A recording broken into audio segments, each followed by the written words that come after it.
Hi, everyone. Welcome to the Modern Cloud Data Protection Summit. Today's event was organized by the hardworking folks at Virtualization Cloud Review and Redmond Magazine, and who have brought together some of the best independent experts on today's topic. And thanks to our sponsors, Druva, Metallic, Clumio, and AvePoint for making this happen.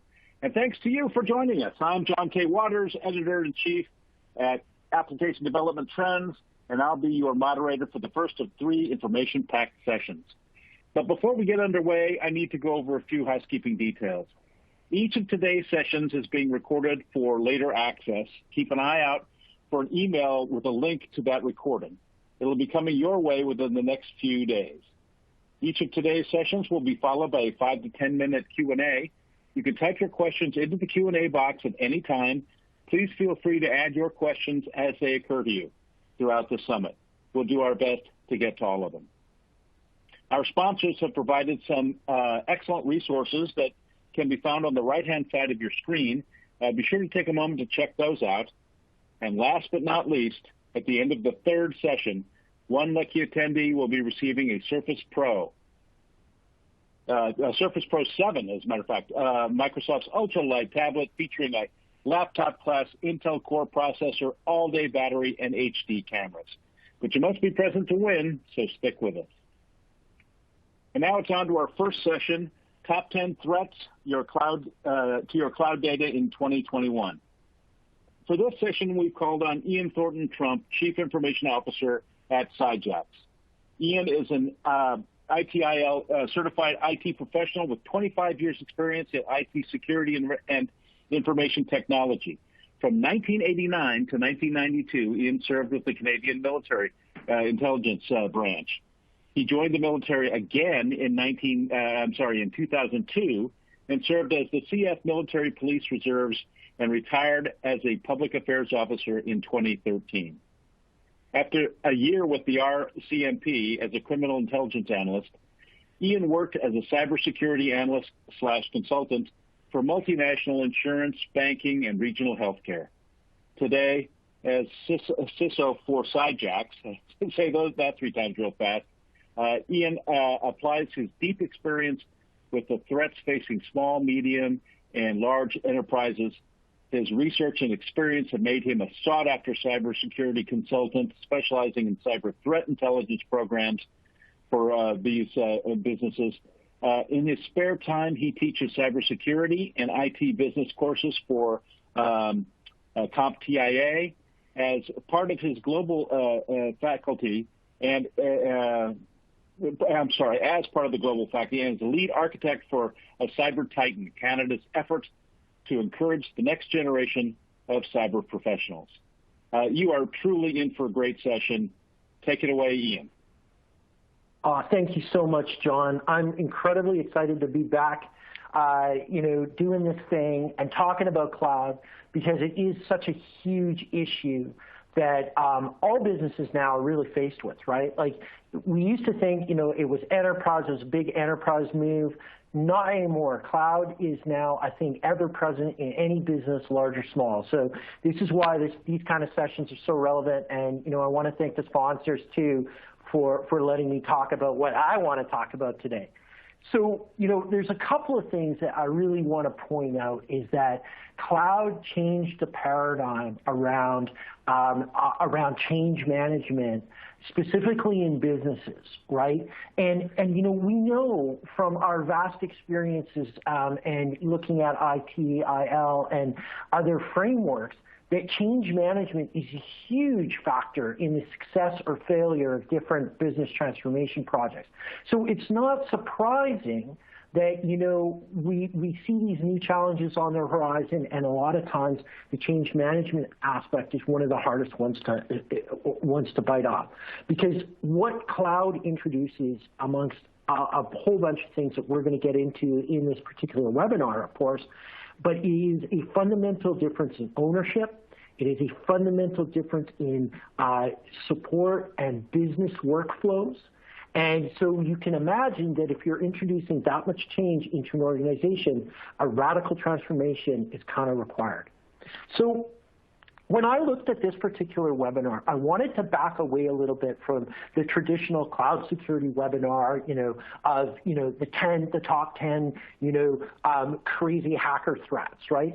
I really wanted to look at some of the fundamental problems that I see with cloud and adoption of cloud technologies. And, of course, there's a lot of good solutions out there, many offered, and certainly by our sponsors, but a lot of the problems that I see in cloud adoption doesn't necessarily come from a technological place, and we'll talk a little bit about that as well. So when I look at what the threats are, it's your very own organization, the internal capabilities to execute, support, and secure a cloud project, right? I think that's one of the things that we can admit, very much like, when you're going through a breakup, it's not me, it's not you, it's just the situation, So we make a lot of excuses within an organization, I think, when it comes to cloud projects and cloud project management. So we're going to explore some of those in this webinar today. Also going to talk, of course, about the flamboyant and relentless cyber criminal capability to attack organizations' endpoint and cloud infrastructure. So I want to point out that, when you look at cloud security, it's not really actually anything super special. From a technological perspective, it is, but generally, the same approach that we've taken to cybersecurity since cybersecurity became a thing requires leadership to align people, process, and technology to the business objectives. That has not changed.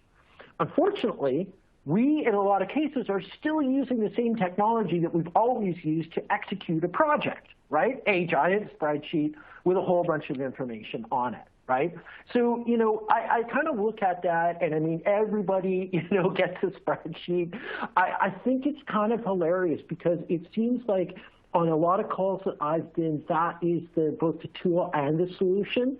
And in a lot of cases, that's not really the easiest way to manage a whole bunch of deliverables. And so one of the fundamental things that you can think about is how are we going to manage a project to success when there's a lot of different stakeholders, right? When you look at an internal project for a particular department, it was easy to do. You sit down with the business leaders from the accounting department, you sit down with the application owners, and you sit down with the IT service delivery, and it's all within the same house with all the same ground rules, and no one needs NDAs to have a meaningful conversation.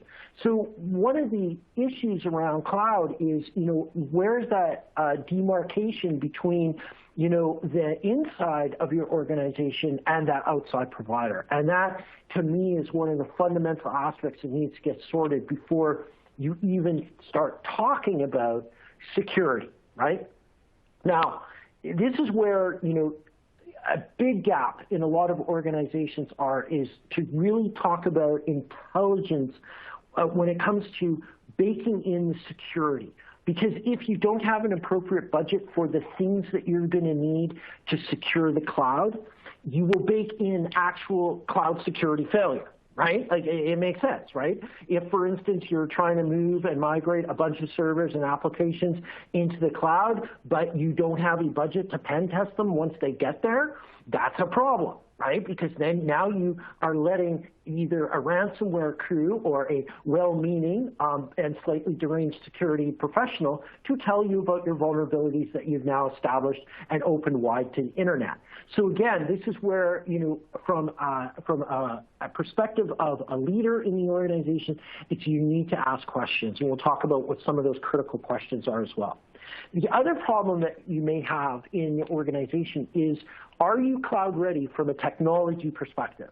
That's another key point. And what I mean technology perspective is, how are you going to consume the telemetry? How are you going to ensure that you are protecting those new cloud resources in the team, in the cloud that you've put there? The other problem, and I was getting ahead of myself a little bit there, is really understanding the security teams. Are you guys ready to deal with a cloud scenario? Are you even ready to work with a SaaS provider if there's some sort of indication that there could have been a data breach or could have been some sort of problem? So all of these things combine at the project level before we've even gone live. So again, this is where I talk about security leadership with cloud projects or really any other project within the organization, is the security team and the security leader needs to get in front of the procurement process. It needs to get in front of that business digital transformation. Otherwise, it will be the cleanup crew for the business transformation, right? And I know I've had a lot of experience seeing where projects come off the rails because of pure budgetary problems, not related to any of the technology stack, but just things that people hadn't thought about and need some guidance on. So I put this slide in here, and it's not meant to be insulting or anything like that, but never underestimate the power of your own incompetence. But this isn't to be mean or to suggest that any of you are incompetent, but it is a very powerful way of getting the message across to your organization that if you haven't been trained in the art of cloud or cloud security or even are new to the idea of cloud projects, you're going to be incredibly challenged because you are incompetent at it. You've had no training. You have had no guidance. Now, when I go back to the idea of talking about cloud projects and talking about reducing the risk of failure or reducing the security service, that budget becomes very important because the security team may need experts. It may need people that are trained appropriately in the technologies that you're going to deploy. And so one of the things to understand is to accept the fact that you don't know enough to do this particularly safely, and hopefully build a circle of trust with your management when you do talk to them about your need for training or resources to get off on the right foot. So one of the most important internal capability failures, if you will, is, again, harping on something I've already mentioned a few times, but that's failure to estimate infrastructure and delivery costs of cloud projects, okay? Now, where a lot of these things falls apart is when you look at what is actually being provided and what the costs and what is included in the tin. But once you start asking some questions around, the bandwidth, the storage, the compute, the security options, the backup and data retention options, the ability to get the logs, for instance, all of that stuff in cloud does usually add additional costs, right? Not to mention solutions that are going to be far less cumbersome and drive efficiency into your business. And this is where you might know an awful lot about backing up systems on premise. In fact, all of us that go back, to 20 or 25 years ago, we're dealing with, tape storage, we're dealing with Veritas, that then became Semantic, et cetera. And we understood how that all worked. But when you fast forward to cloud and when you're dealing with things like SQL as a service, as opposed to a box running SQL, it's an entirely different paradigm, right? If you're dealing with a development shop and load balancers and all sorts of other technology, there's certain skill sets and requirements needed to make all of that work. Now, obviously, if you talk about the technological costs, you then look at the actual delivery costs, right? Far too many times a cloud project and the security around that cloud project has that baked-in failure because adequate money wasn't allocated to the actual delivery costs, right? And that can include things like support team training, audit and compliance, assurance to your own organization that you're not actually introducing new and vulnerabilities, especially vulnerabilities that you may not have an adequate mitigation control for. That, an architecture review or any sort of third-party consulting. I think it's absolutely brilliant to start at the very beginning and get involved in the ground floor so that you do have some budget set aside, not just the project contingency, which all too often becomes the main route of funding all of these things that were missed, right? Now, I've talked about the importance of questions around scope, right? One of the things that's absolutely huge, I think, and is commonly missed is why are we doing this cloud project, okay? This is an important thing because if the business values the project and has a vested interest in having it succeed, then you need to get to the front of the line, and if you have to push and shove your way, I'd recommend that. But you need to understand that if this is a critical business transformation project, then there should be some flexibility and budget available for your team to be able to do it successfully. Let's not get confused about whose responsibility the data is. It's always your responsibility as an organization, okay? No matter what you've heard about the shared responsibility audit relationship, the reality is your organization is responsible. The idea of blaming a third party for your own failings to keep that sensitive data is not likely to go over particularly well in any regulated industry, especially when it comes to things like the GDPR in the UK and EU and the California data privacy and emerging data privacy legislations, not to mention the New York State financial services, who are all essentially pointing the finger and saying, no, sir, your organization is responsible for data security. So one of the key tasks of data security is, of course, how are we going to implement encryption at rest and encryption in transit? These are two fundamental ways that we can keep our data, our sensitive data, from, I would say, being a regulatory level infraction if that data is compromised. Because if it's encrypted at rest and encrypted in transit and you've stored the keys safely, then all the bad guys have is nonsense that they can't actually use. But there are some caveats to encryption, and we'll talk a little bit about how that plays out as we move through this, right? Again, huge issues with some types of data being stored in places that may not be allowable. So that is another issue that needs to be addressed as well. And this is the one that I think is critical for success because it really involves how much money, time, and effort you're going to have to spend in that gray area of supporting a new solution while maintaining an old solution. Because your workload essentially will double as a security team and as an IT delivery team. Because if you're running two solutions at the same time, of course, there's going to be double the work usually, right?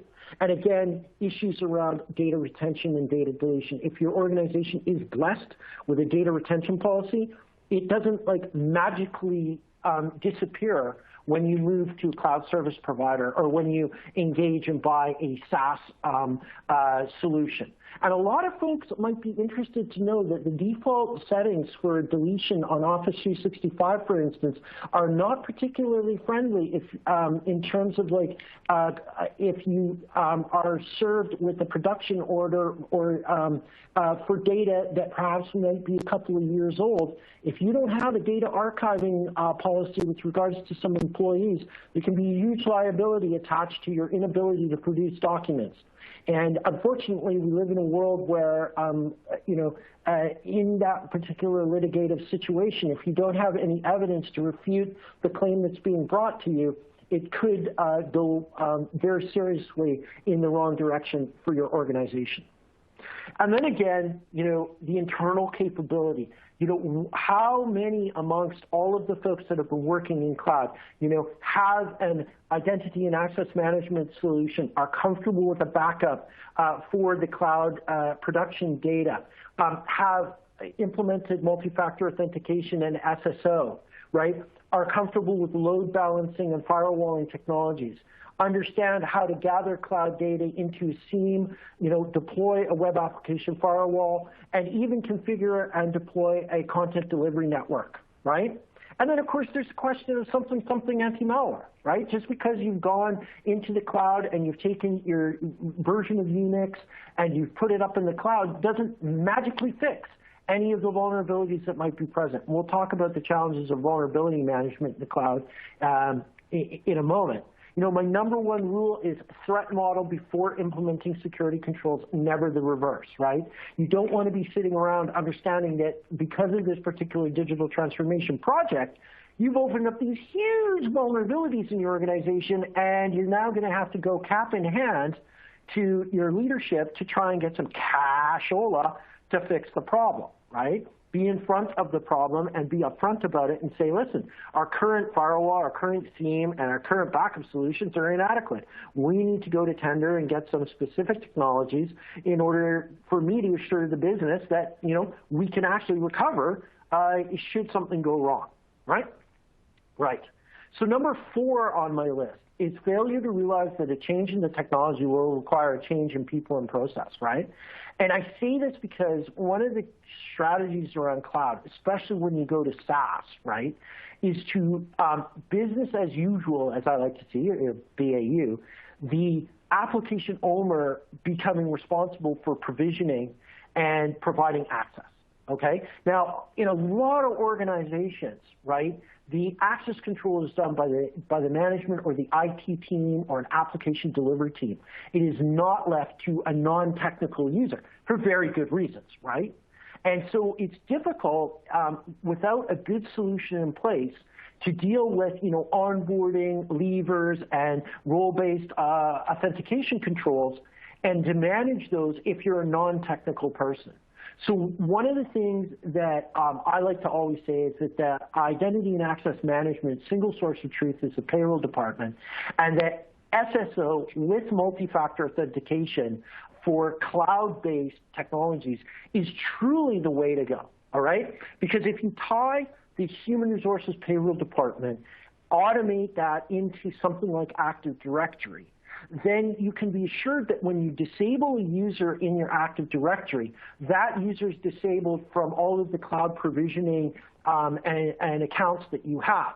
And that, when you combine that with a usage report from your cloud provider, it can then tell you about stale accounts that you can remove. And in a lot of cases, that could save the organization money.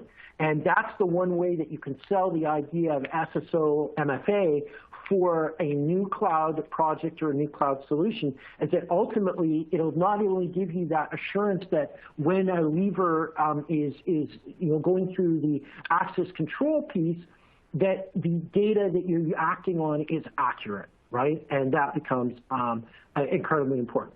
All right, and here's my one joke, Saad, right? That what people need to understand in cloud security projects or IT projects in general, right, is that the stakeholders include compliance, security, audit, and IT ops, right? That's critical. If somehow you're not a stakeholder on a project charter and there's a digital transformation cloud project going on, this is a huge problem for the security and for the IT team. Because, in a lot of cases, they may be the last to know that something like this is going on, and the implications of that from an audit and compliance perspective are a bit chilling, because the last thing you want to do is get a cloud data breach happening and the IT department and managers and the security team are unaware that there was actually company data or company assets in that particular instance. So again, this is why you have to insert yourself early into that process. Get to know the PMO. It's another little snippet that I can leave you with there. Okay. Now we're going to pivot a bit, and we're going to talk about the cyber criminals, okay, and how they are going to come at your organization. So the first thing is they have all the tools, okay? So they have all the tools to attack because most of them are free, okay, and downloadable. And your tools are going to cost you money, right, in general. I'm not saying there aren't free tools that you can use on the blue team side, but I'm just going to say the type of stuff that you can get out of Kali, for instance, dwarfs what's available from a blue team perspective. Okay, and we can debate that, but I'm just saying that your attackers are going to come with the latest and greatest tool sets, and if you haven't identified a specific need for specific tools to guard the data in a cloud instance or in a SaaS application, you could be in very serious trouble, right? And this is what I'm talking about when we talk about a cloud attack surface, right? All of the OWASP, 10, right? That list of the 10 terrible things that vulnerabilities that are commonly found in web applications. API security. the security on the storage buckets where you're offloading stuff. I mean, just today, there are millions of records that have been exposed by companies as a result of poor security on storage buckets. And folks are using storage buckets to put databases that are ever increasing in size, or copies of databases as a backup strategy. Not a bad idea, but if the security on those storage buckets has been degraded because your application can't support, an encrypted connection for that particular backup, you're running the risk of exposing a backup copy of your live data to the bad guys, right? And again, when you look at that technology, when you look at what's available, it can be daunting if you're new to Azure, if you're new to Amazon infrastructure. Understand what an access control list is, understand what a poorly configured security group is. And I harp on this because access control lists are like that kind of final step before everything goes wrong. So as an example, if you have a security group and you're controlling access, the only way that security group knows who you are is when you put in who you are into the login, right? If you're still doing user ID and password, which far too many people are and haven't properly implemented SSH keys. But say, for instance, you have your user in a security group and you're preventing, you're allowing that user level permissions into the app. Okay, great. All right? And let's assume for a moment it's not protected by multi-factor authentication. All right? The problem with just using a security group for control is that if there is a vulnerability in what that person is logging into, so say the SSH daemon has a vulnerability in it that can be exploited, right? And it's come out in the latest edition of Metasploit, all of a sudden you're popped, right? And the folks have now user-level access, and now they can start exploring either lateral movement or privilege escalation, okay?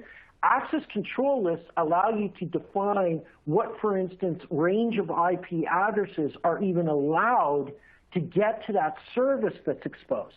So it's in a way, it's a bit of a dam, if you will. So rather than having your vulnerable daemon exposed to the entire internet, you're at least controlling who can get to that daemon and attempt to exploit it, right? So the combination of the two is critical. Now, the other thing that we have here is vulnerability management explodes with cloud, especially when you're migrating on-premise stuff into the cloud, because you have to start thinking around now about, okay, we had mitigative technology in place because we knew this particular application had some vulnerabilities.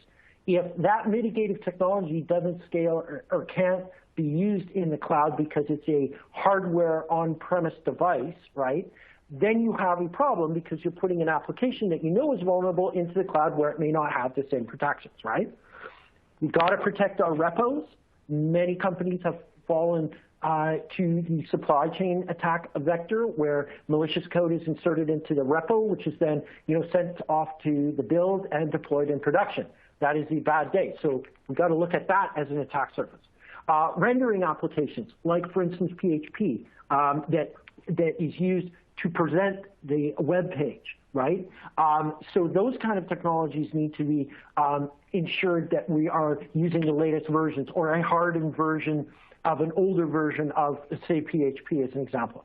The content management system. So you might be using something like WordPress or Drupal, or God forbid, Internet Information Services with Front Page, or even older stuff like, God forbid, it's a Silverlight application or Dreamweaver. Anyways, a mess. The CMS also has particular vulnerabilities.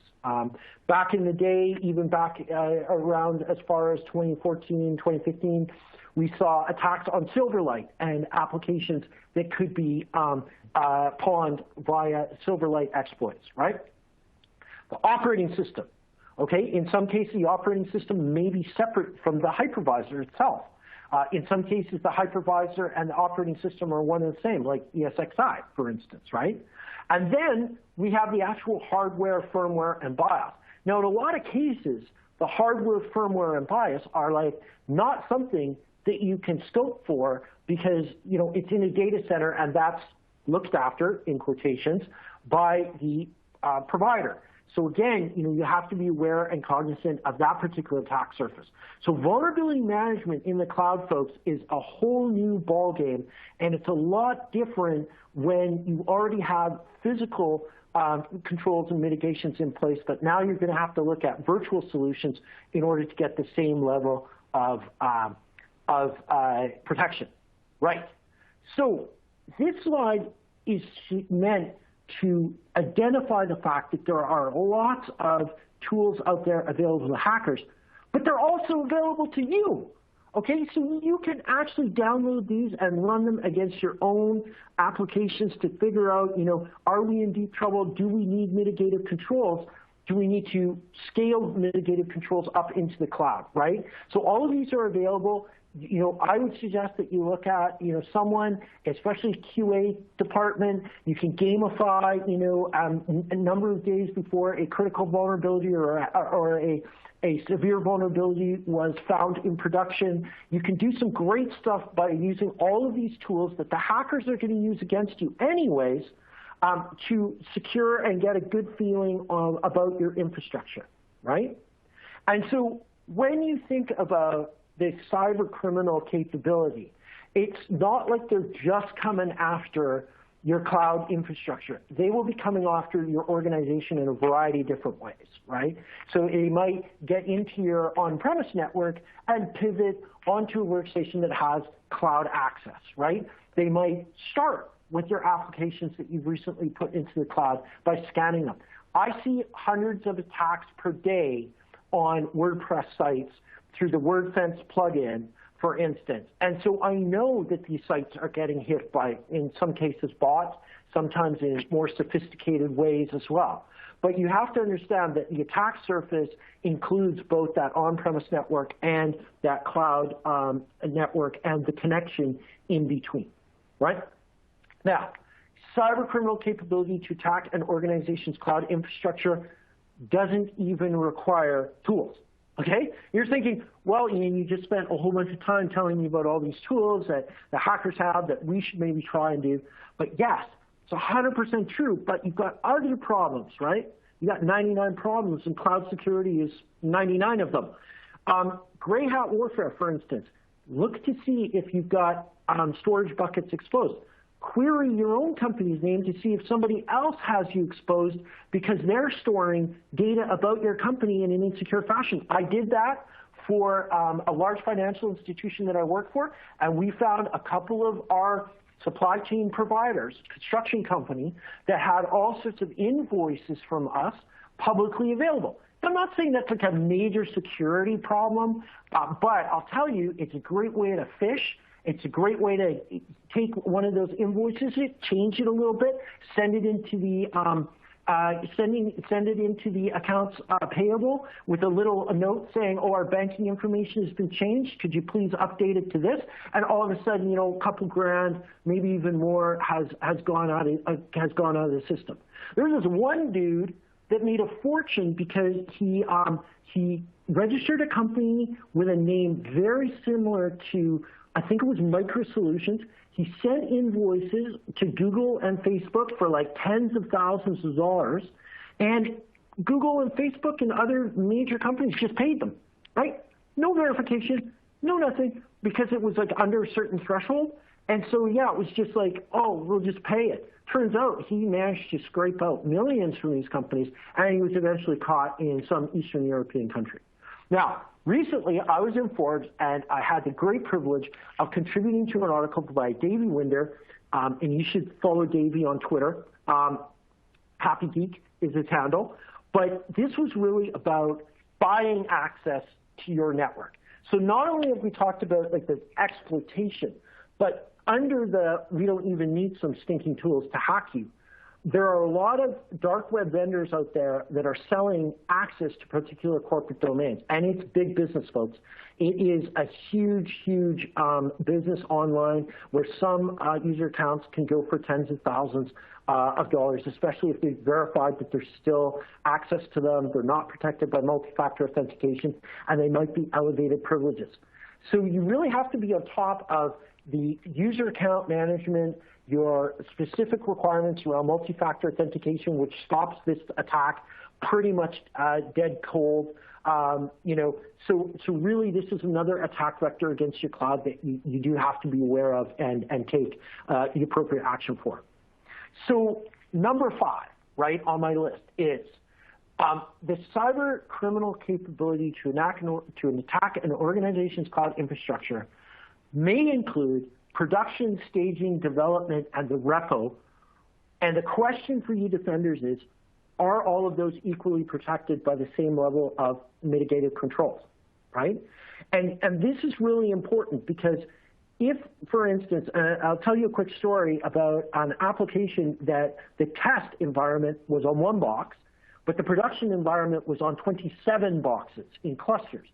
And everybody was like freaking out because it didn't work in production, but it worked in dev, right? 2 words, inter-process communication. That might have been 3 words. But the idea is here is if everything works in dev and nothing seems to work in production, it's because the boxes in production are not connecting to each other properly. Because on the same box, if the whole dev environment is in one same box, it will inter-process communicate instead of trying to communicate box to box. And there are a whole host of things that can go wrong when you start talking about box to box. And it comes back to things like DNS. It comes back to what version of TLS are you running and all of these different things. So it's really important that when you start about dealing with things like development environments, staging environments, and production environments, that where you're doing your development work closely mirrors what the production environment is like, right? And again, because now you might have 2 or 3 times the headache, you're going to need more security tools or licenses for your existing tools to accommodate those things with the same level of security that you're providing your production environment, right? Yeah, cool. So I got some other areas that I just wanted to talk about in terms of where cloud security may fail you and things might slip through your fingers, right? I talk about a gray area of cloud threats being compliance, right? And this is because a lot of what is going on in a business in terms of digital transformation needs to still adhere to the policies and procedures and threat models that you have. And the guardians of that are your compliance and audit team. So, one of the questions to ask, and even an ally that you can get in the room when you're talking about this cloud project is, do we have the right logging? How are we doing the retention and security of those logs, right? Do we have a certain level of indemnification? Third-party risk is a huge thing right now, folks. And in the terms and conditions, you'll find that a lot of the cloud security vendors or cloud vendors are coming back to you, and they're trying to make the indemnification basically, well, the only thing you can really do is sue us for the cost of the service that we're providing, right? And so your risk team, your compliance team, your corporate lawyers may be very uncomfortable with that. So that's also something to bring up. The issues of data transfer and data sovereignty are always, on people's minds. The data subject access request, or DSAR, under the GDPR, and the right to erasure. In a lot of cases, sometimes SaaS applications are pretty notorious for retaining all the data forever or getting rid of it super quickly. Neither solution is particularly good if you have a regulatory requirement or if your legal team, for instance, needs to have access to that information should they have to fend off litigation, right? And then also, again, it comes down to that checklist of, do we have antivirus running on our stuff? How are we going to even checkmark that box if we're using a serverless architecture, right? Food for thought. You're going to need mitigated controls that you can put in front of that. And then, the other area, too, is that shared responsibility model that really needs to figure it out. Are you going to get access to Microsoft Azure's internal audit findings? No, you're absolutely not, right? You have to ask them for permission. I know you have to do for Amazon. If you're even going to pen test something you have in your own instance, right? So continue that. And I've heard of businesses that have all excited, they buy a great product, and then they launch it at the cloud infrastructure, and they're locked out of all their apps. Because Amazon, you didn't give them the heads up, and if they got lucky and they saw this telemetry coming at them, they decided, oh, you're under attack. I'm going to do you a favor. I'm going to shut down this attack. Well, yeah, but at the same time, if you ran it from your own corporate IP address, you may have just shut down the entire app, even though you meant well. Right, so it's something to have a discussion around. How are we going to do that? How are we going to incorporate the cloud security apps or the cloud apps that we have in our annual pen test? Right, if you run one. Third-party audit, another huge area too. It's like you won't be able to hire a third-party auditor to go in and do something in Azure's or Amazon data centers, right? They're not going to allow you to come in and take a look-see, physical inspection or anything like that. So, that's another area where, you're going to have to be some flexible. And of course, I talked about the vulnerability management, who does what when, and how do I get assurance that the service provider has kept things up to the latest date, right? And then so one of the biggest myths, and I see the key takeaway from this particular presentation is really around the idea that we've looked at cloud from the eyes of it's like using someone else's computer, right? That is completely wrong, okay? Because it is not someone else's computer from the perspective of the data that is going to be in that environment, right? So again, moving an application that's vulnerable to the cloud without any additional precautions doesn't magically fix vulnerabilities, right?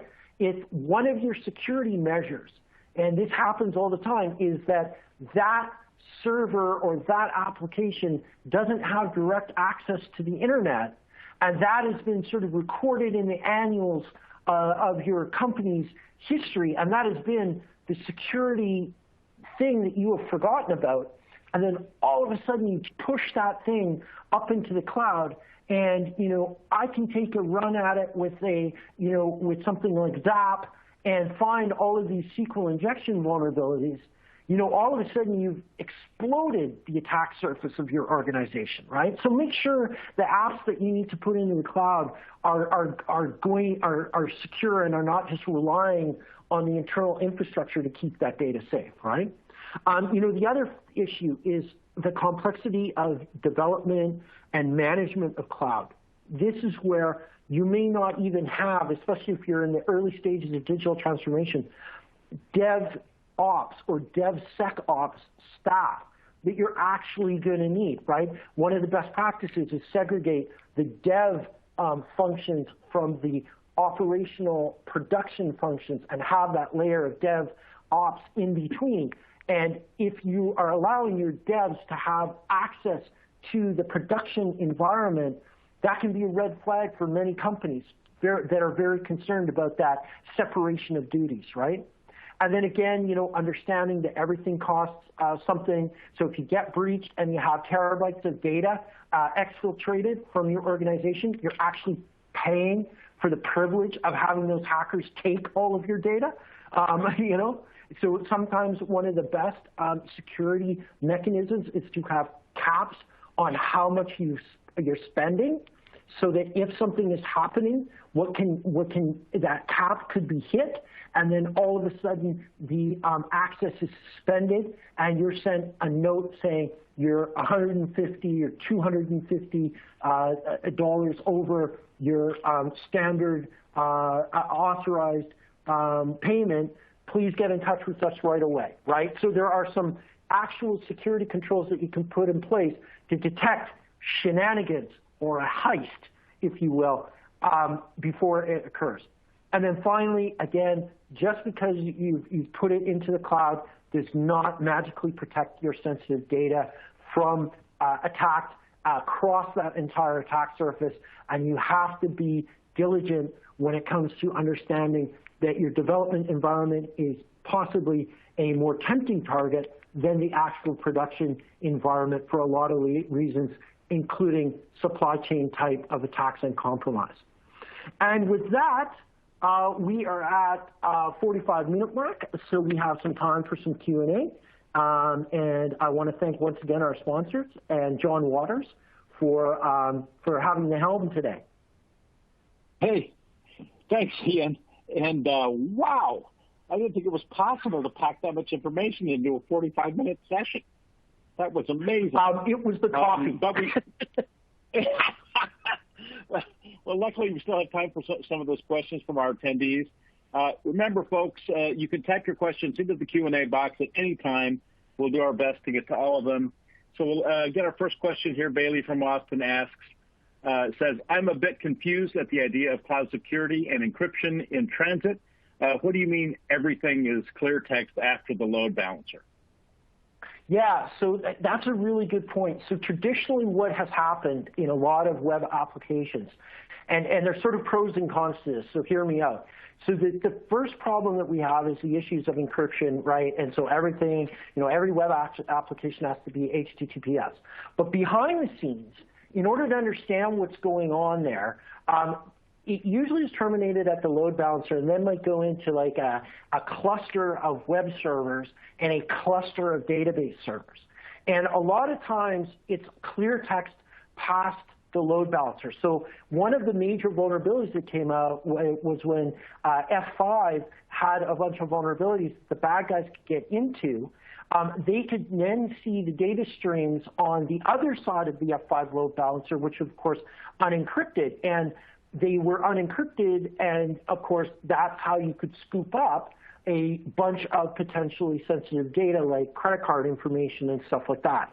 So one of the best practices is to terminate encryption at the load balancer, re-encrypt potentially to the application server, and of course, depending on what type of database software you're using, encrypt from that application server back to the database.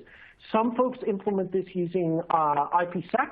You can also do it using VLAN technology, but the idea here is that you really want to try and encrypt all the way through that connection. And so it is an architecture change, and it brings up its own problems about versions of TLS that are being used to do that communication between boxes or even back end to the database. So again, my best recommendation around that confusion is to really get on some of those courses that Azure and Amazon offer that are specific to developers looking to implement security in the actual layers of an application, and that'll help a long way in designing the correct implementation that you need. Thank you. Okay, let's go to, so David from Sacramento asks, do you have any comments on keeping Git repos clean? Yeah, absolutely. So this is another thing, like your private Git, if you're using Git and you have a private repo, that's up to you. But what's interesting now is some of the technology that like Google and Git are putting in is they're actively now scanning for oopsies. And by oopsies, I mean putting a private key, for instance, up on Git, but be aware that their scanning isn't nearly as fast as the cyber criminals can be when it comes to that. But also tools that are going to analyze your code within your repositories for particular vulnerabilities or known sort of developmental lapses or issues.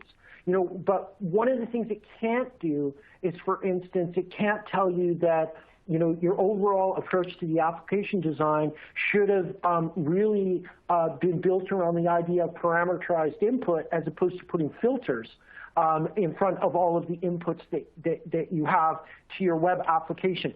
So some of it is like, do a secure software development course, like one from Immersive Labs, who I'm really good friends with, but there's lots of others out there. But also relying on your own DSAT and SAT testing, via other products and stuff like that. Because at the end of the day, the development department needs to be able to put its hand up and say, listen, we, got training, we got tools, we're trying to build the most secure application we have. Then it goes to QA for some basic hygiene testing and smoke testing, but DevOps really needs to own the layers below it, right?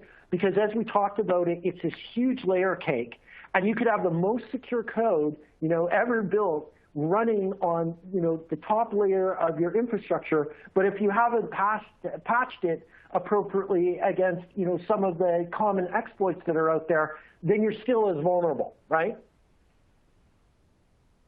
Fascinating. Okay, so Kitty from Houston observes that you didn't really stress the importance of endpoint cybersecurity hygiene. No. And she wonders, do you have any thoughts on that as it relates to cloud attackers? Yeah, absolutely. I didn't sort of on purpose, but I will say this. In most of the cases that I've read where we've had like really good play-by-play what happened, right? The attack vector was a service that was exposed by the business or a third-party service that allowed lateral movement into the host network to find the goodies to then exfiltrate them. So you're 100% correct in that endpoint security and multi-factor authentication and, of course, something like EDR technologies and SIM technologies are equally important to defend your boxes that have access or privileged access to the cloud environment. Because we see it going both ways. Attackers attacking what's in the cloud, but also attackers attacking the actual infrastructure that's on-premise, right? And then laterally moving into the cloud where all the goodness is. So Kitty's right, definitely a part of your threat model. Fascinating. Okay, so we've got one here. Natasha from Cleveland says, I laughed at your story. Dev is one box, production is 27 boxes. How come it does not work in production? And any thoughts on that? Yeah, so the specific reason was two things. One, the application, it was a .NET application. It needed to have specific lines of code to force TLS 1.2. And of course, the database server, and the front end, all Microsoft infrastructure had to have the latest patches for, I think it was the C++ distribution library, as well as the .NET frameworks, right? And because these things were at different patch levels, some boxes would communicate okay, and others you couldn't get at them at all. So again, it's like synchronized swimming. If everything is working, it's beautiful. But if one person is out of tune, it looks like a disaster, right? And that is very true with these kind of situations where you have a dev environment that is not, almost an exact mirror of the production environment. Okay, we've got Alan, and he's asking, how would you suggest encrypting SSD backups when replicating across slow, wide area networks in real time, say from US to France and vice versa? All of this to ensure complete reconstruction to any platform in any location, specifically after ransomware or other security breach. Right. So, so I'm a little confused on the use case, but let's kind of look at it this way. If I was, say, an Azure tenant in Toronto, and I wanted to replicate my database back into Germany, I would do it cloud to cloud, right? Now, from what is saying here, if this is an on-premise solution and we want to use cloud as a backup, there are technologies that do really good compression. That initial seed, though, of, say, anything over 500 gigabytes to a terabyte, you do on a portable drive, and then you send it to the provider and say, this is my initial seed, and then you just do differential backups from that SSD that you have up to the cloud. Because if you try to push terabytes of data up to the cloud through a slow WAN link, everybody in your organization will hate, okay? And they'll want to kill you, especially if it's done at the end of a quarter or at the end of the month when all of the sales and marketing team are trying to make their numbers. They will find you and they will kill you. So what I would suggest is really look at an architecture that allows you to go and move that data in the fastest links possible, and those links are usually cloud to cloud. Fascinating. Okay, same attendee wonders, how would you suggest encrypting SSD backups Oh, no, sorry, he already asked that one, but he's got another one. What about dedupe options? Yeah, well, that is, kind of a no-brainer because that is part of any sort of good modern cloud backup solution, Acronis or any of the other ones that are out there, or Veeam. They are all doing deduplication because don't forget, those providers, they pay for bandwidth to store your data, right? They pay the bill for you to pull down your data. From those, so deduplication is super important. And again, this comes back to sort of those fundamentals for project and cloud success. Get rid of that old data. You do not need the Christmas list from 2013. Look at an archiving solution as opposed to just a backup solution and reduce that amount of operational data. And I'll tell you, I did some consulting and looked at the ratio of operational data to just data that hadn't been touched in a year. And we found that 70% or so of our total backup of terabytes, by the way, was just data that hadn't been touched in a year, right? Now, I'm not saying you immediately delete everything that's older than a year. I'm not saying that at all. But what you can do is start a data archiving process to pull as much of that old data off, live platters, archive it away. If you need it for litigation or if you need it for regulatory investigation or regulatory action, then you have it, But for God's sakes, stop real-time backing up all of that data that really isn't even relevant to the business operation. Fascinating. Thank you, Ian, so much. That's all the time, all the questions we have time for right now. I want to thank our presenter, Ian Thornton-Trump, Chief Information Security Officer at Syjax, for a great presentation, and our sponsors, Druva, Metallic, Clumio, and AvePoint, for making it possible. We're going to take a short break and be back at the top of the hour for our second session, Modern Best Practices for Cloud Data Protection, Collaboration, and Compliance, led by the inimitable Howard Cohen, Senior Resultant at the Tech Channel Partners Results Group, and moderated by my colleague, David Rammel, Editor-in-Chief of Virtualization and Cloud Review. I've moderated sessions with Howard before, so I know you're in for another good one. Now would be a great time to check out those resources on your console provided by our sponsors. And remember, during today's third session, we will be giving away a Microsoft Surface Pro 7, but you must be present to win, so stay tuned. Okay, everyone. Welcome back. Thank you for being here. Thank you to our speakers, my fellow moderators, and of course our sponsors, Druva, Metallic, Clumio, and AvePoint, for underwriting the summit and allowing us to bring you this great content. I'm David Rammel, editor of Virtualization and Cloud Review, and I'm here to moderate the second session of our Modern Cloud Data Protection Summit, dealing with collaboration and compliance. Our speaker for this session is Howard Cohen, Senior Resultant at the Tech Channel Partners Results Group. He is a 35-plus year executive veteran of the information technology industry who today writes for and about the IT channel. He's a frequent speaker at IT industry events that include Microsoft Inspire, Citrix Energy/Summit, ConnectWise IT Nation, and many others. And he frequently hosts and presents webinars for many vendors and publications. Howard, it's great to have you here. The stage is all yours. Thank you, David.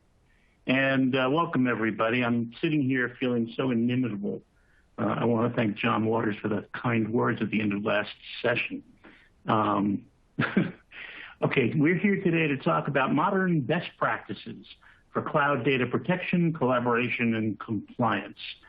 This session will be more on the strategic side than on the technical side, but just like this, John pointed out about the last session, there's a lot of data to cover, and so I'm going to be moving kind of fast.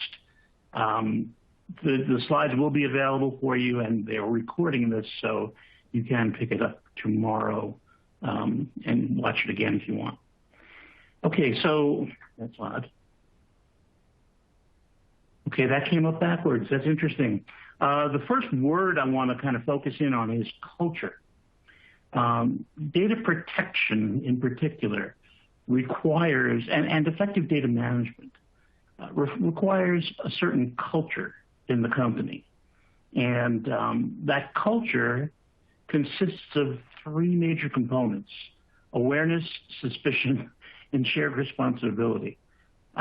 These, of course, are not the only components of your corporate culture. Obviously, they're just three that focus on this particular area, but worth talking about. And awareness, when I say awareness, I'm talking about awareness of the threat landscape. Not all users think of it that way. Users really don't think about data exploits until they hit them. And then they think a lot about them, but they don't really think about the fact that there's so many threats out there. I read a stat recently that there's a new threat introduced on the internet every 39 seconds. That's like 2,500 new ones per day. And they're constantly emerging. There's constantly new ones coming out. So it's all the running you can do to stay in the same place. They're also not necessarily totally cognizant of threats from within. The fact is that threats from within don't necessarily mean that you've got bad acting people in your company or people who are malevolent.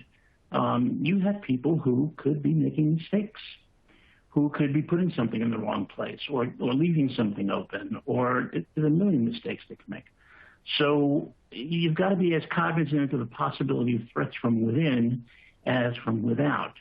And in terms of threats from within, basic hygiene: don't share your password with anybody ever. Certainly don't now with MFA. Don't share your mobile phone. Suspicion. Beyond awareness, you really need to be cynical today. You need to be suspicious of literally every email you receive, because ransomware is rampant. It is the most popular threat exploit that is performed every day. There's more ransomware than any of the others. And ransomware starts with a phishing email, an email that looks genuine, looks like it came from your bank or your supplier or your customer or what have you. But if you look really carefully, you'll notice that the O's have been replaced with zeros in the URL, or the L's have been replaced with ones. There's a million other things, and there are whole courses to help your users be more cognizant of what may be a phishing email. You also need to be skeptical of anything that seems unusual. You'll get an email from somebody that says, "Congratulations, we've just fulfilled your order.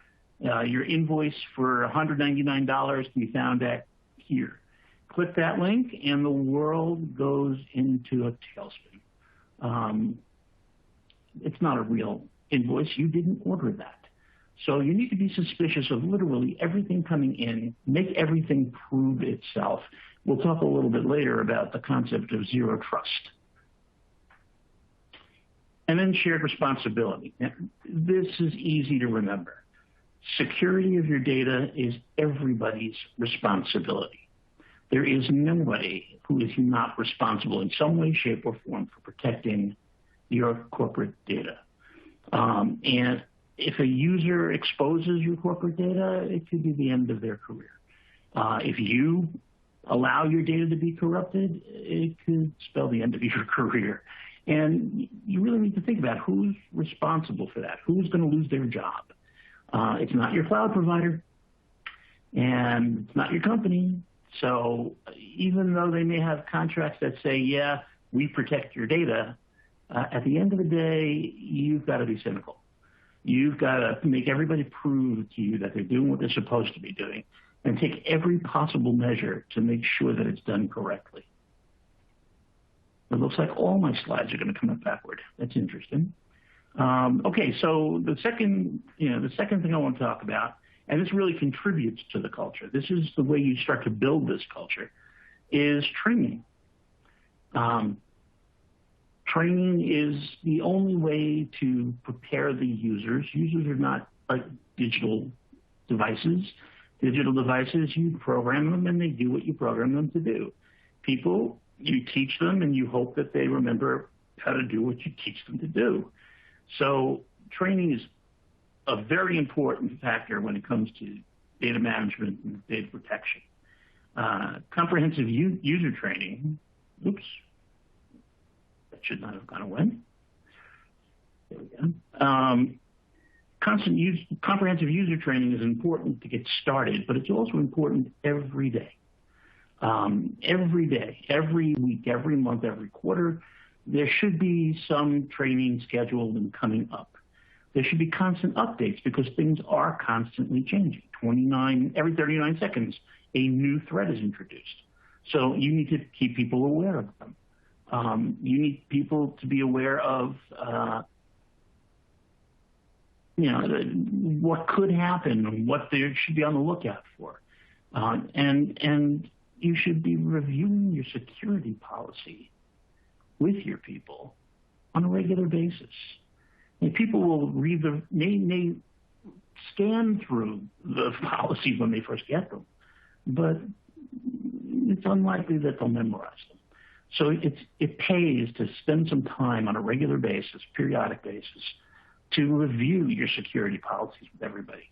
This, by the way, presupposes that you have a security policy in place, which you must. Very important.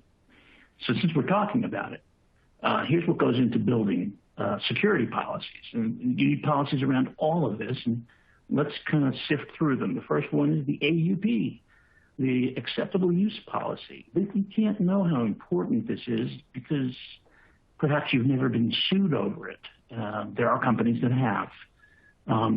People use their email for things they shouldn't be using their email for. It's in the security policy. They didn't read it. Many companies forbid you to send personal emails on your corporate email address. Most people don't know that, and most people get away with it because nobody's really looking. Until somebody says something rude, crude, or inappropriate to somebody, and that person comes back to management and says, "What is with you people?" There's many other issues. What is considered acceptable use of the network? What are you allowed to do on the network? What are you allowed to do with corporate data? Can you share it with anybody? Unlikely. But if there are certain authorities you can share them with, you can share your data. And clearly identify who is appropriate for that. In terms of identity and access policies, it's always good to have a consistent structure for your user IDs. Partly because it's the easy way to spot when somebody's doing something they shouldn't be doing. You see a different construction for the user ID. But even more important than that is minimal password strength. Having to require a specific combination of capital letters, lowercase, special characters, and numbers. Worth doing. It makes it harder for people to remember their passwords, but they'll figure it out. What you don't want is for somebody unauthorized to figure it out. It's still estimated that 70 to 80% of people continue to use the word password as their password, or their spouse's name or their pet's name, or 1, 2, 3, 4, 5, 6. Those are not acceptable passwords. You really need to have a structure for your password that requires some thinking and some formulation and some serious concentration. And also, and I know this sounds onerous, but require password changes periodically. By not doing that, you're giving bad actors a longer opportunity to figure out somebody's password if it's standing still. Make it a moving target. Today, if you're not using multi-factor authentication, that's shocking. I remember a time when you could walk around with your little key fob and people thought you were cool. Today, you use your mobile phone. And when you try to sign in, they send you a one-time code. You enter that code and you're allowed in. This combines something you know, your password, with something you have, your smartphone. And it's a much, much more secure way to identify a person. Also recommendation that you use role-based access control. When you think about it, how many users you have.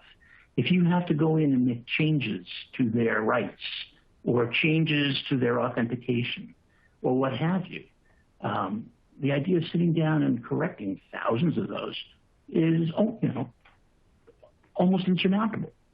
Instead, assign each user to a specific role and then just edit that role.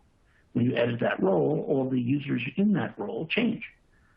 It makes it far easier, far faster, and far more secure to keep your network updated and keep specifically your security credentials updated. So RBAC is a good practice. You need to have credential protection policies in place, and you need to make sure everybody is aware of who to notify if their credentials are lost or if they discover that their credentials have been exploited and found and are being used by somebody else. People shouldn't have to wonder, who do I turn to fix that? They should know immediately who to reach out to get assistance and protect the data by changing the existing password and trying to do tracebacks on who's trying to access it. Okay, so that's identity and access policies. Data sensitivity, clearly within your naming management, you need to specify who has access to which data entities. You don't want everybody to have access to everything. You want to give the least access possible. People in accounting don't need marketing information. People in marketing certainly don't need accounting information. And that's everywhere. Just give each person the minimal number of assets that they are required to use, that they have to use to do their job, and no more than that. And provide ongoing governance to make sure that it stays that way, and that if there are any changes, they're made. In terms of risk mitigation, this is a much bigger issue than the words suggest. In terms of, you need to assess every risk. You need to identify every risk, assess each risk, analyze each risk, and figure out what your mitigation strategy is for each risk. And once that's done, maybe you'll be able to sleep at night. But take risk very seriously, because there is somebody out there right now thinking, wouldn't it be fun to get at those data assets? And that's sometimes the only driver. For those of you who are watching carefully will notice that I skipped data backup and retention policy. I apologize for that. But it's worth pointing out that especially if you're subject to federal rules for common procedure, you have to establish how long you're going to keep each data entity, how long you're going to maintain them in storage before you delete them, destroy them. If you don't delete them, you can be in violation of compliance issues. If you delete them too early, same thing. So establish what your retention policy is, establish what your data backup schedule is, and make sure that somebody is fulfilling that policy. In terms of incident response, you're going to be setting thresholds for everything. If those thresholds are exceeded, there are going to be alerts. You have to have a plan in place so that those alerts have somewhere to go and someone who will do something about them. You may be chuckling about that, but you wouldn't believe how often that step is left out and the alerts just kind of go off into the ozone. Again, very easy thing to mess up. And you're reporting in some cases to your company, to law enforcement, to government agencies for regulatory acts, and other government agencies like maybe the FBI. It depends on who you are, where you need to report. Disaster recovery and business continuity is a subject unto itself. We could do 2 hours on that alone. We could do 8 hours on that alone. Suffice it to say for these purposes that you need to have a plan in place to secure every data asset, if possible, in the event of a disaster. Know where the redundant copies of everything are that are distant from you, so that when you do get reestablished, you can fail over to those, access those, and get back to work. That's not the be-all, end-all of a disaster recovery policy. You also need a policy for what everybody is going to do and where everybody is going to go in the event of a disaster. It needs to be comprehensive. Who's in charge in each department? Who's going to make sure that everybody gets out safe? It's a much bigger plan than just your digital devices. And I think that's worth remembering as you build a disaster recovery program. Now, next up is compliance, another issue of many cultures, not all. The first thing I want to point out about compliance is that it's not security. Compliance and security are not the same thing. You can be completely secure, but still not be compliant with certain regulatory acts. On the same token, you can be completely compliant with those acts, but not be anywhere near secure. So you need to look at them separately, look at them differently. And you may even want to have different teams manage them because they do require different skill sets. In terms of those skill sets, you're going to have people complying with company rules. That's still compliance. So you put out policies, you put out procedures, people have to comply with them. And so you need a method for assuring that, for enforcing that. Vendor licensing. Beyond your company, you have a responsibility to the vendors you've purchased software licenses from, so that you don't have more users than you have licenses for. That's called software piracy. And some software companies suddenly get much more serious about it every now and then. And it can be very expensive. So stay within compliance of that, stay within compliance of their use policies, what the software is meant to be used for, and everything will go swimmingly. Then there's government regulatory acts. And this, of course, has got tons and tons of points, but let's kind of try to net it out. The first thing I want to emphasize is that you cannot buy compliance. If you buy a firewall, that doesn't make you compliant with anything. If that firewall is certified, then it can contribute to compliance. But in and of itself, no product is compliant. You need to be compliant, meaning that all the products you use have to be certified to achieve compliance. All of the things you do and your people do have to be correct and appropriate according to the Regulatory Act. Not only that, not enough to just do it. You have to document it. You have to document that you're doing it, and you also have to document the effectiveness. You have to test and prove that the steps you've put in place are having the intended effect to remain compliant with the Regulatory Act. Any business associates you use, cloud providers are a perfect example, should be in and of themselves compliant entities unto themselves. That doesn't make you compliant, but it contributes to your being compliant. Your best bet, your best strategy, is to always be in a mode where you're preparing for the next audit. It instills a discipline so that everybody knows, oh gosh, the pressure's on. We have to make sure everything's right, and that's a good thing. The requirements change sometimes, so you need to be reviewing them regularly, make sure you're fully up to date on them. There are great products out there that can not only examine your digital world, but also survey your users so that they can confirm that they're doing specific things or answer specific questions that you need answered. And you can gather that all up in one place by using automated software products that do that for you, and they're worth taking a look at. The bottom line is that it can be a very expensive proposition to be out of compliance. The fines continue getting steeper and steeper and steeper. A little over anxious on the trigger finger there. You don't want to confront compliance fines. Some of them are obscenely high. And so all of this is contributes to protecting yourself from that. The other issue, separate from compliance, is privacy.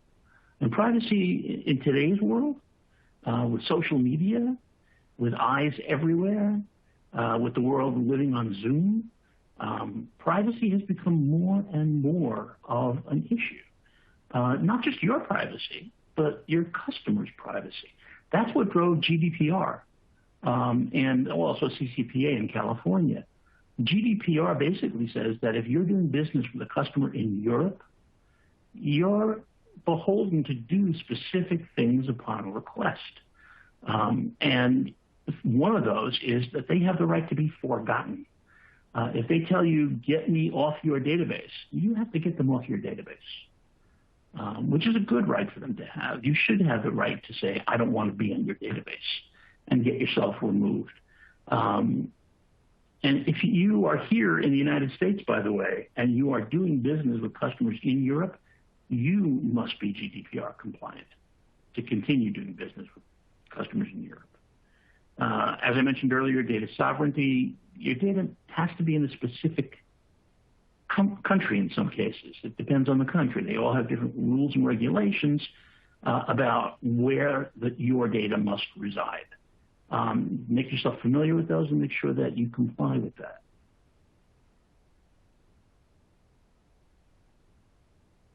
This one worked correctly. Now we're at the cloud data management, and the elements are right here. Let me point out one thing. You'll notice that item 4 there is data backup and restore, and we're going to get into detail on it. But what I wanted to point out is that the phrase data management is now being applied across the board to all data. There's not a separate science for data backup. Data backup is moving data from place to place, so it's managing that data. The best providers look at data as something to be managed, and they provide a platform to manage data throughout its life cycle.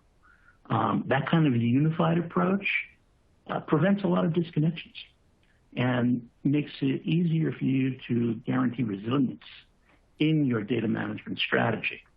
Data management strategy starts with cloud provider selection. Which cloud are you going to use? Cloud should make management easier.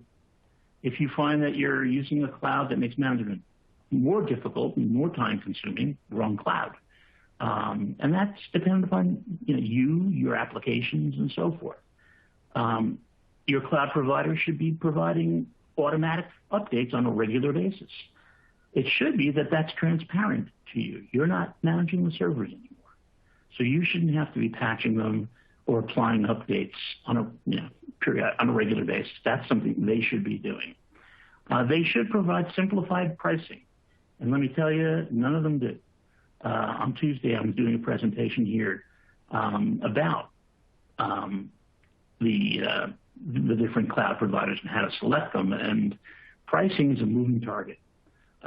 So I don't know that you find simplified. However, you will always find consumption-based pricing, and it's something you need to be careful of, because it's very easy for a user to suddenly start overusing or leaving data resources open, or setting on processes that just consume tons and tons of storage. And you may end up receiving a bad surprise in the form of an invoice, potentially for hundreds of thousands of dollars in overages. And that can be a career-altering event. You don't want that to happen. So you need to practice a lot of vigilance over consumption when you're using consumption-based pricing. It's a good thing. You're only paying for what you use, but make sure that what you use is what you really intend to use. In terms of data management, it should be easy to manage data in a cloud environment. Not just managing the cloud, but managing the data itself, managing the movement of data, the storage of data, the protection of data. That should be very clear and very easy to do in a good cloud platform. Obviously, you turn to cloud for infinite scaling. As your company grows, you want your data capacity to grow with it. That should be easy. That should be no harder than a request on a console, self-service. I need 3 more terabytes. Boom, you got them. Your cloud provider should possess all the necessary security and regulatory certifications. Depends on what kind of company you are, what you're subject to, but it's pretty easy to get that information. Just ask. And also, and this is something people sometimes don't look for, a good cloud provider will provide tons of great APIs. We are living in the age of interoperability. It's all about interoperability. In an Internet of Things, where there are billions and billions of things connected to the Internet all over the planet, they all have to work together. And so when they don't, suddenly you're in kludge land, and you have to figure out a workaround, and that's not fun. So if there are APIs in place to make it easy for you to connect the applications you are running in the cloud and then connect them with other applications outside your cloud, that's a better world. So, stay focused on having a cloud provider who offers you tons of APIs. Okay, visibility and control. These are 2 out of the 3 things you desperately need to have when managing a cloud environment. The first is visibility. You've got to be able to see everything. What applications are running? Where are they running? Who's using them? How's the network doing? Is the network healthy? What systems are running? What systems have been taken down? Not for nothing, but most systems management will power down servers that don't have any virtual machines on them. That's great. You need to know that, though. And what's the condition of all your data assets? Once you have visibility of them, you should have visibility of anomalies happening with them. And when you can notice those quickly and you have full control of them, then you get to that third step, which is responsiveness.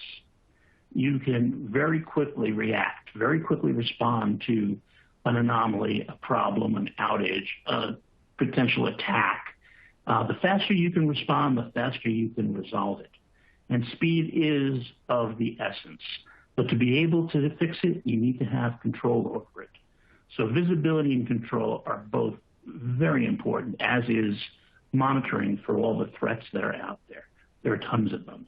You should be able to go proactive and be threat hunting rather than just sitting there and kind of watching for something to show up.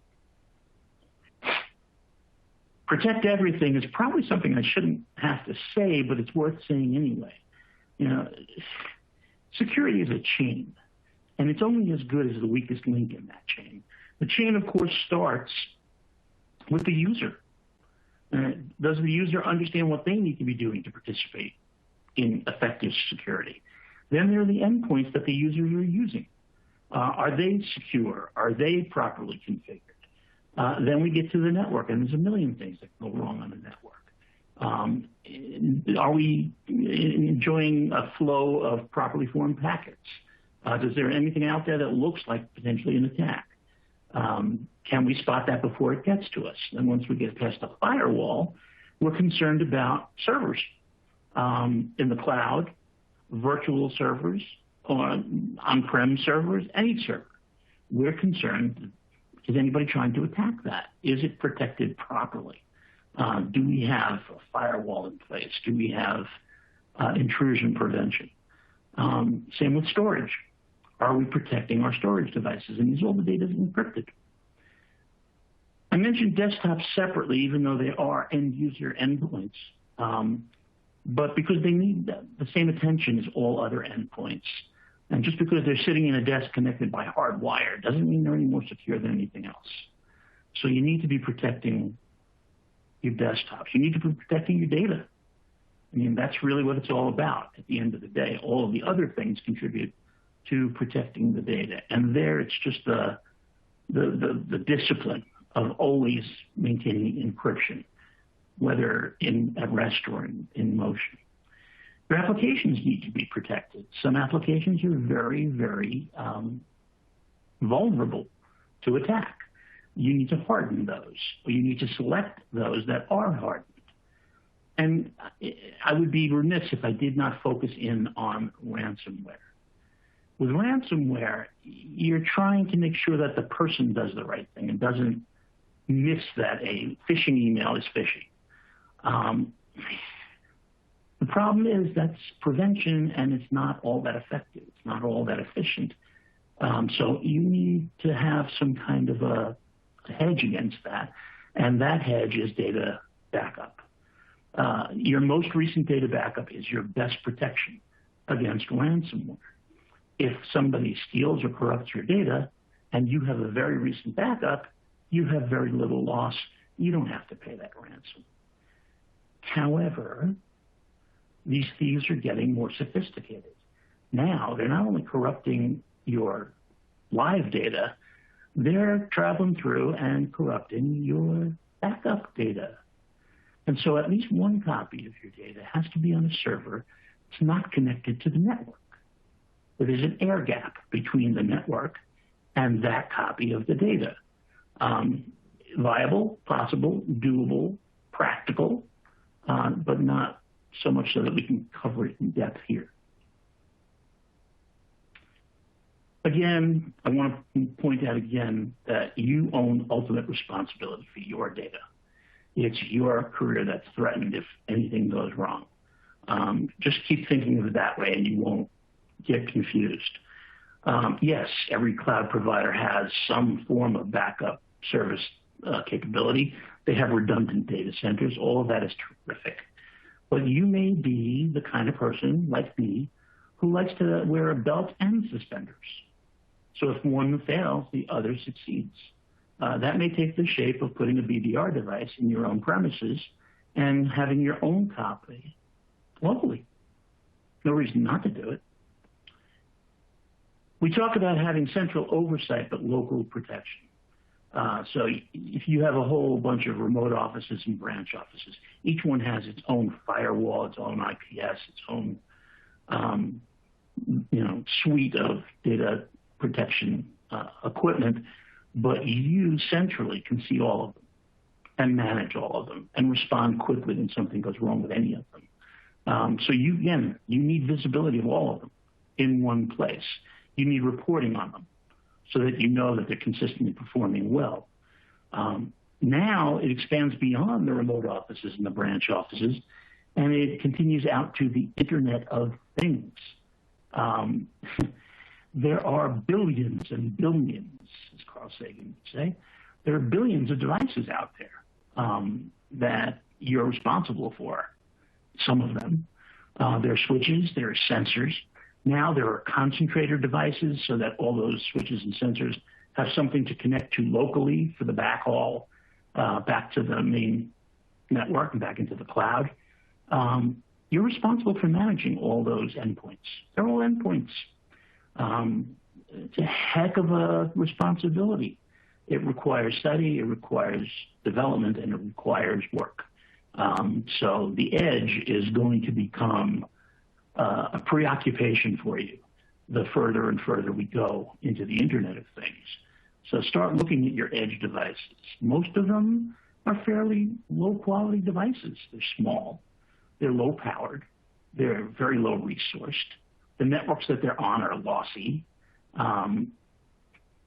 You need to compensate for all of that in the way that you protect them. And that takes a lot of development and a lot of doing. Again, just another mention of data sovereignty.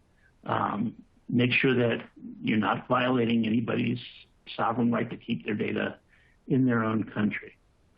And then there's Secure Access Service Edge, which has the promise of making a lot of what I just said obsolete. SASE is new. It was defined by Gartner.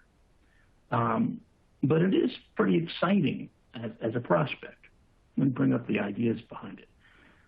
SASE starts off by taking advantage of the fast transport of SD-WAN. You're using multiple different kinds of communication circuits bonded together. And so you ostensibly can save on WAN costs, which is a big cost these days. This will also, by nature of it, help you secure those IoT devices that are sitting out there at the edge. It provides the clear visibility you need of all the data flows across all the Internet circuits you're using in your enterprise. And it provides the ability to choose which business critical applications get priority. You can actually manage that from SASE. It provides you with firewall as a service, which holds the promise of meaning that you don't have to put a firewall device at every location. That will be provided as a service from SASE centrally. These next generation firewalls protect against a world full of threats, probably the ones you're most worried about. If your servers are hosted in data centers or if your users are at home working across a VPN, SASE can protect them. It also provides secure web gateways that do traffic inspection, which protects users from sites that they just shouldn't ought to be using. And it helps you enforce your access policies by giving you more management capability over them.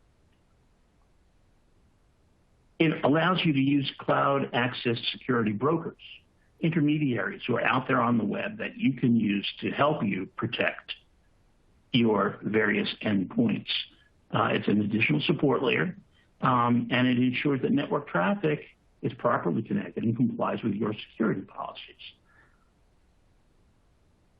And then we get to zero trust, and I don't have enough time to really go deep into this, but I do want to point out that the core philosophy behind zero trust is you never trust anything. You always verify everything.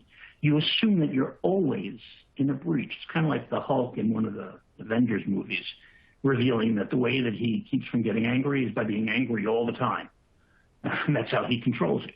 Well, it's the same thing here. You're assuming that you're always in the midst of a breach, and you're acting as if you're always in a breach. When you verify, you're not just taking somebody's word for it. You're making sure. You're explicitly verifying everything aggressively. So you have to have aggressive system monitoring management. You have all of your defenses in place and operating. You have to be checking those on a regular basis. You make the assumption that every request for anything is malicious. Not maybe malicious. It is malicious until you prove to yourself that it's not. This sounds, pretty serious, and it is. It absolutely is. So zero trust, the devices and the software and the services available to support zero trust are emerging very rapidly right now. Worth taking a look at, worth studying. I don't want to say it's not ready for prime time, but it's early. Suffice it to say, it's still early.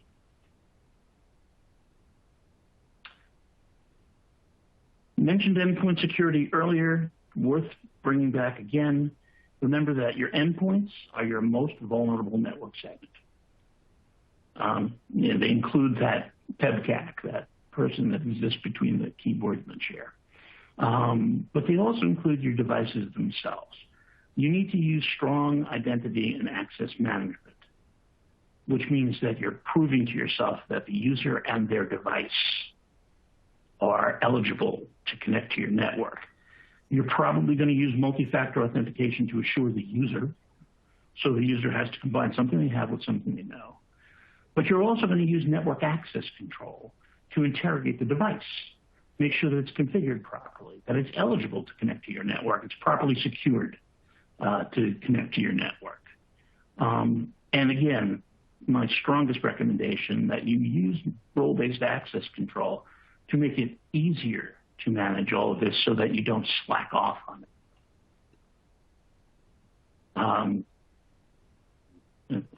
Sorry, I didn't reveal the bullets this time. Okay. In the overall, data management is a science that starts with data leveling and categorization. Basically, that says that you have frequently used data, put it on fast, probably high-cost storage. You have data that you almost never use, put it on commodity storage, cheap storage. May not be as quick to access, but you only use it seldom. So leveling is a good step to start with.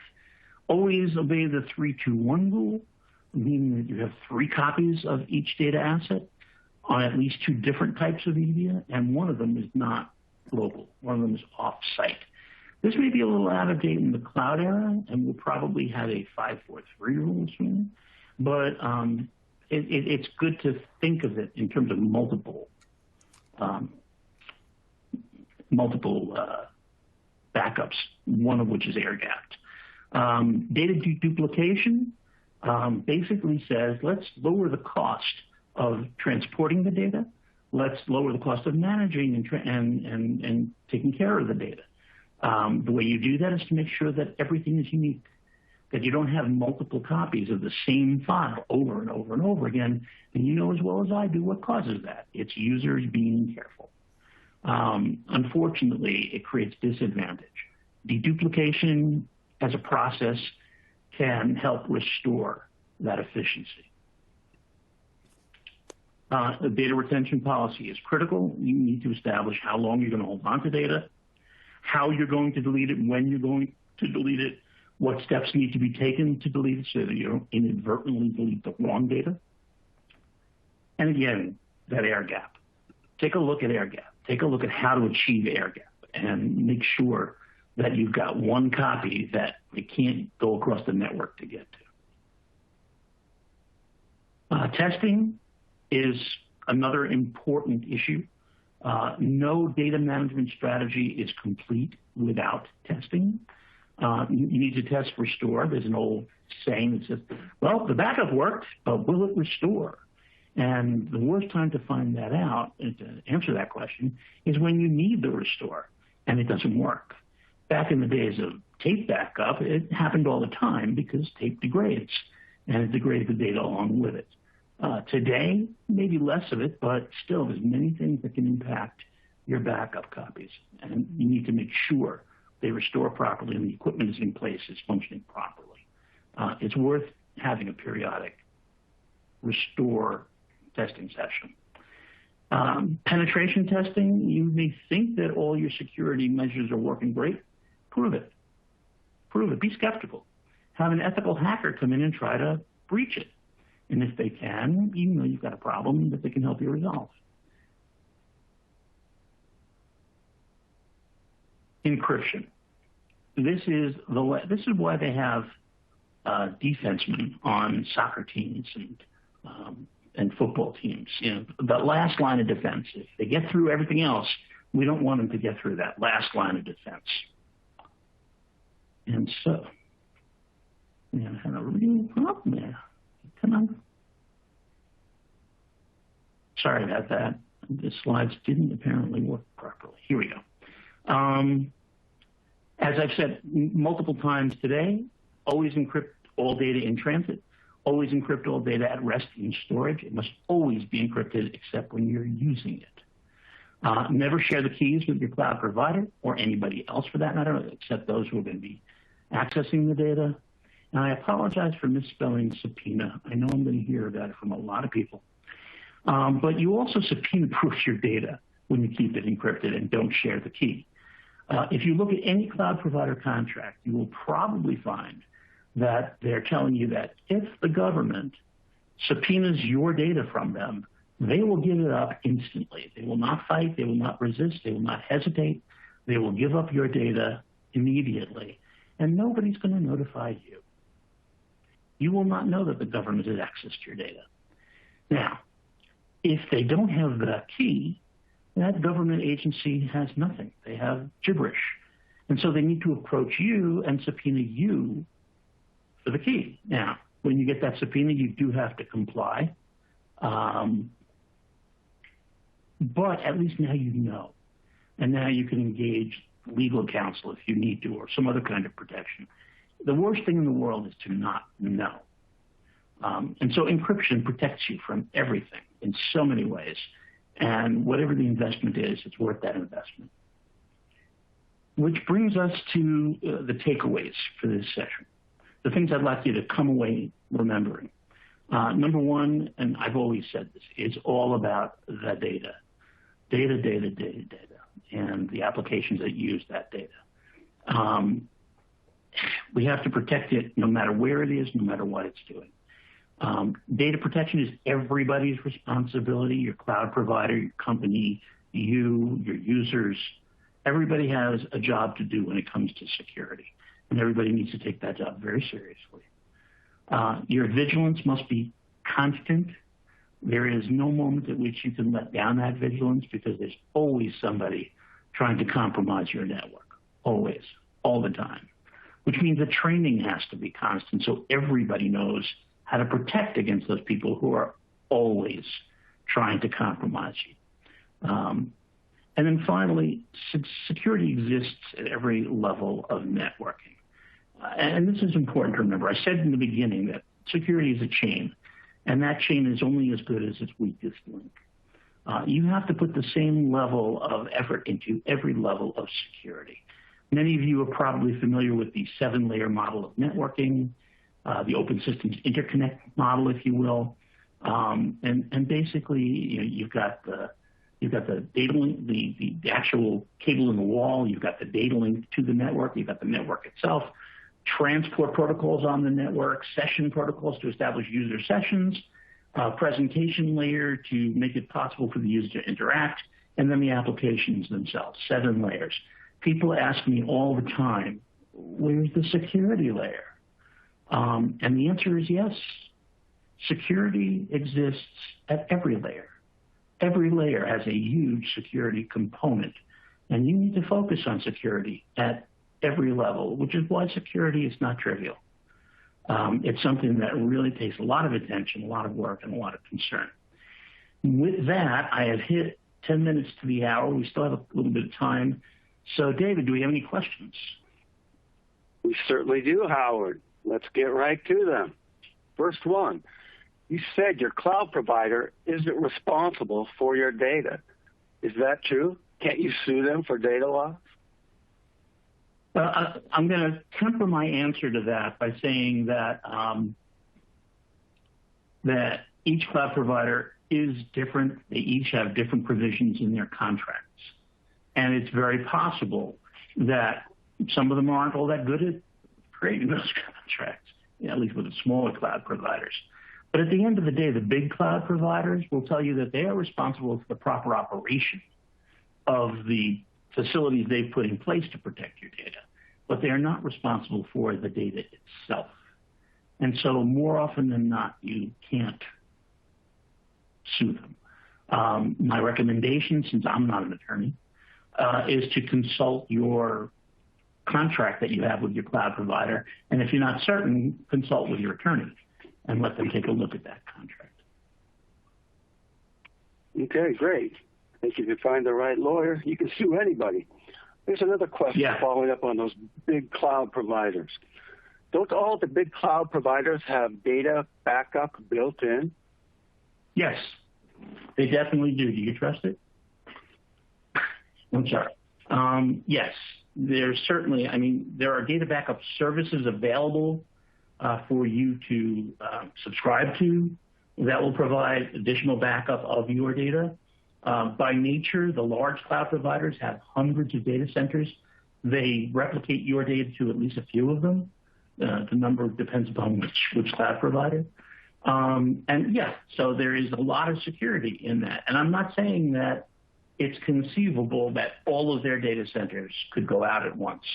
For that to happen, you've probably got bigger problems than your data. And so I wouldn't be terribly worried about it. However, again, who loses their job? If the data is compromised in any way, shape, or form, or if anything is lost, I'm a belt and suspenders guy. I would rather wear a belt and suspenders to make sure my pants stay up. Same thing applies to cloud data. I'm great with the cloud data services. There are second cloud services that you can engage that do a phenomenal job of providing security. A secure backup, a solid backup, a reliable backup. And certainly you should be looking at those. But at the same time, you may just want to have some kind of VDR on your own premises to make an additional backup. Nobody says that 321 is as far as you've got to go. You could have 5, 6, 7 different copies. It's really up to you individually.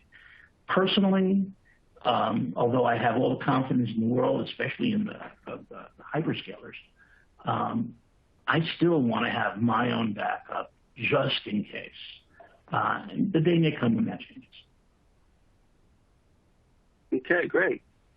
Here's a question that kind of relates to the bring your own device phenomenon. The question reads, we are trying to do everything on smartphones. What would you say is the best way to protect data on those?